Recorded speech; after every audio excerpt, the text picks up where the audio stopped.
দুদিন আগে যারা ভারতকে টুকরো টুকরো করার কথা বলছিল তারা আজকে চুপ।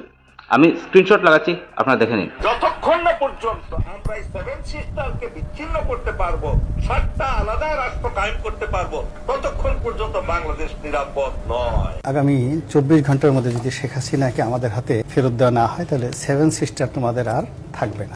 আমরা দেখেছি কিছু কট্টরবাদীরা, কিছু উগ্রবাদীরা এবং কিছু ভারত বিরোধী লোকেরা কিভাবে সোশ্যাল মিডিয়ায় এসে, হোয়াটসঅ্যাপে, ফেসবুকে, ইউটিউবে বসে, নিউজ চ্যানেলে বসে কিভাবে ভারতের চিকেন নেক কেটে দেওয়ার কথা বলছিল, ভারতের শিলিগুড়ি করিডোর দখল করে নেওয়ার কথা বলছিল, ভারতের সেভেন সিস্টার্সকে ভেঙে আলাদা রাজ্য গঠন করার কথা বলছিল। এইসব উগ্রবাদীরা আজকে চুপ। এরা রাষ্ট্রপতি ভ্লাদিমির পুতিন এবং ভারতের সম্পর্ক দেখে এবং রাশিয়া এবং ভারতের সম্পর্ক দেখে এরা তাক লাগিয়ে বসে আছে যে এইসব কি হতে চলছে। এরা আসলে জানে না যে ভারত এবং রাশিয়ার সম্পর্ক কি পর্যায়ে আছে, কি লেভেলের আছে। ভারত রাশিয়ার পাশে সবসময় দাঁড়িয়েছিল, আগেও দাঁড়িয়েছিল, এখনও দাঁড়িয়েছে। রাশিয়া এবং ইউক্রেনের যুদ্ধ যখন 2022 সালে শুরু হয়, তখন আমেরিকা রাশিয়ার উপর অনেকটা স্যাংশন লাগায়। সেই সময় ভারত রাশিয়া থেকে কাঁচা তেল আমদানি করে, আমেরিকার না বলা সত্ত্বেও।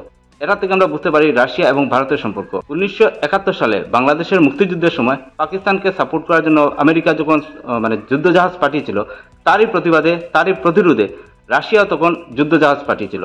তো ভারত রাশিয়ার পাশে সবসময় দাঁড়িয়েছে এবং দুই দেশ পরম মিত্র চিরকাল থেকে। আমরা জানি রাষ্ট্রপতি ভ্লাদিমির পুতিন এখন ভারতে অবস্থান করছেন, ভারত সফর চলছে।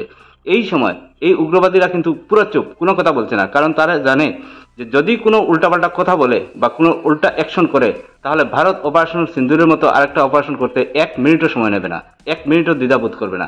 যে কোনো সময় স্ট্রাইক হতে পারে, যে কোনো সময় অ্যাটাক হতে পারে। তাই এই উগ্রবাদীরা, এই মৌলবাদীরা এখন চুপ হয়ে বসে আছে, কোনো কথা বলছে না, লেজ গুটিয়ে বসে আছে।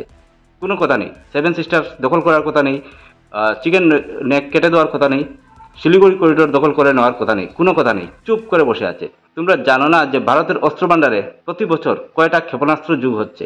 ভারত এখন সামরিক দিক দিয়ে, অর্থনৈতিক দিক দিয়ে এবং কূটনৈতিক দিক দিয়ে পুরো আলাদা ধরনের। ভারত এখন বিশ্ব বাজার একটা, সেই বাজারে প্রত্যেকটা দেশ, প্রত্যেকটা কোম্পানি নিবেশ করতে চায়। তাই ভারতের সাথে বড় বড় শক্তি আছে, ভারতের সাথে বড় বড় দেশ আছে। এইসব উল্টাপাল্টা কথা ভারত নিয়ে বলবে না। দেখবেন আস্তে আস্তে দুই দেশের মধ্যে সম্পর্ক এমনিতেই ভালো হচ্ছে। দুই দেশের মধ্যে সম্পর্ক ভালো হলে দুই দেশের উন্নতি হবে, দুই দেশের অর্থনীতি উন্নত হবে। জয় হিন্দ, জয় ভারত।